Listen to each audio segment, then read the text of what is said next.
Tesla delivered 358,023 vehicles in Q1 2026.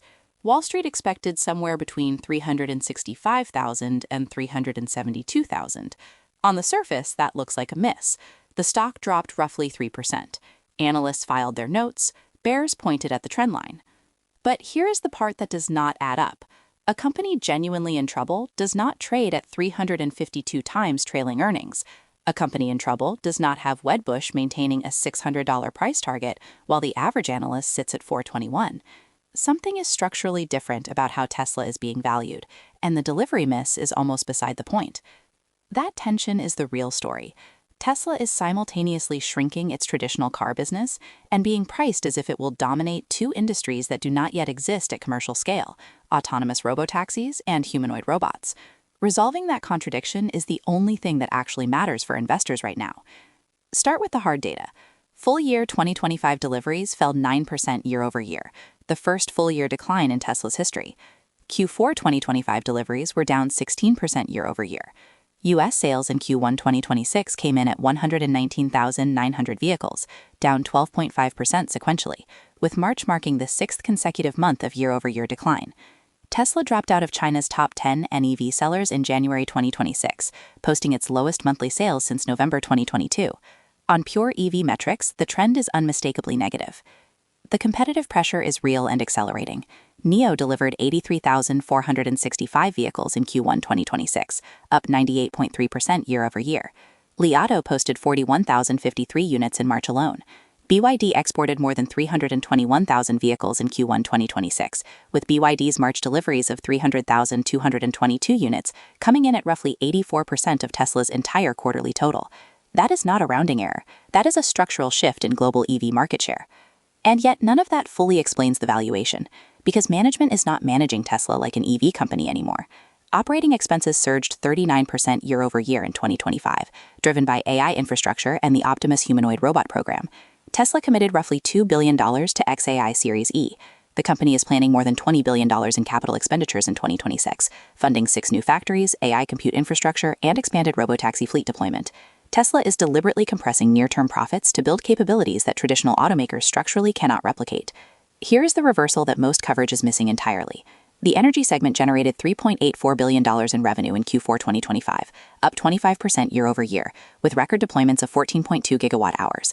Services and other revenue grew 18% to $3.37 billion. Automotive gross margin expanded 386 basis points to 20.1%, even with fewer cars sold. Active full self-driving subscriptions grew 38% year over year to 1.1 million. Tesla is already monetizing software and energy storage at a scale no other automaker comes close to matching, and those segments are growing faster than the vehicle business is declining. Quarterly delivery headlines bury that story every single time. The robotaxi timeline is the real hinge point. Cybercab volume production was scheduled to begin in April 2026. Tesla has unsupervised robotaxi rides already running in Austin. FSD version 14.3 is rolling out broadly. But California's Public Utilities Commission has ruled that Tesla's current ride-hailing service was not classified as an autonomous vehicle service, since the technology is considered SAE Level 2. Prediction markets assign only 14.5% probability to Tesla launching robotaxis in California by June 30, 2026.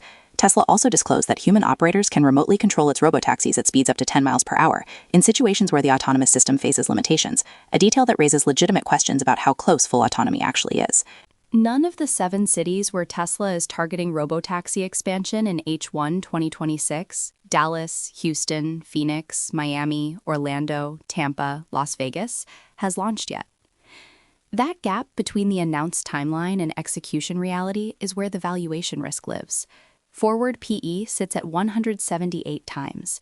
That multiple prices in a dramatic earnings acceleration that has not materialized in the delivery data and may not materialize on the robotaxi timeline management implied.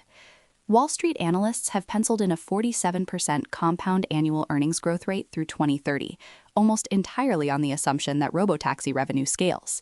The high estimate for 2030 EPS is nearly 3 times the low estimate. That spread tells you everything about how wide the uncertainty band actually is. Then there is the Musk factor, which is genuinely difficult to model. Benzinga Pro data shows Tesla fell to 11th on its most searched ticker list in March, one of the lowest rankings the company has recorded, after sitting second for all of 2025.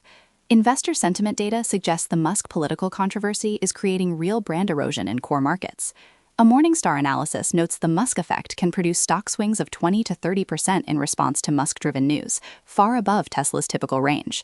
The SpaceX Analyst Day on April 21 and the XAI Memphis Data Center Tour on April 23 will generate institutional attention across the entire Musk ecosystem. When SpaceX draws coverage, some of that capital flow historically moves towards Tesla as the other major publicly traded Musk entity. That halo effect is real, even if it is impossible to quantify precisely. The Q1 full financials drop April 22, one day after the SpaceX event. That timing is not coincidental in how investors will process both. So, where does the evidence actually point?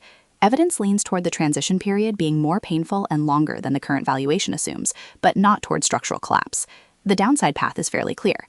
If robotaxi expansion continues to slip past H1 2026, if Optimus mass production in summer 2026 underdelivers on the 1 million unit by 2027 target, and if EV market share erosion in China accelerates, Tesla gets repriced as an automaker with AI optionality, rather than an AI company with legacy auto revenue. That repricing from a 352 times trailing multiple towards something resembling a premium automaker multiple would be severe. The recovery path is equally concrete. Tesla already has 1.1 million paying FSD subscribers, a recurring software revenue base that most automakers have never built. The energy segment is growing at 25% year over year and approaching material scale. TerraFab, the announced chip factory collaboration between Tesla, SpaceX, and XAI in Austin, signals vertical integration in silicon that addresses one of the most acute constraints on AI scaling.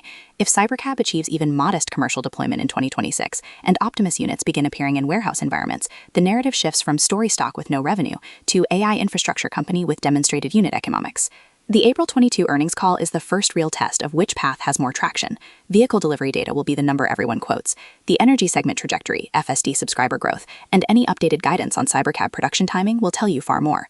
Tesla is not being judged as a car company. That much is already settled. The open question is whether the AI and robotics business can generate enough real evidence in 2026 to justify being judged as anything else.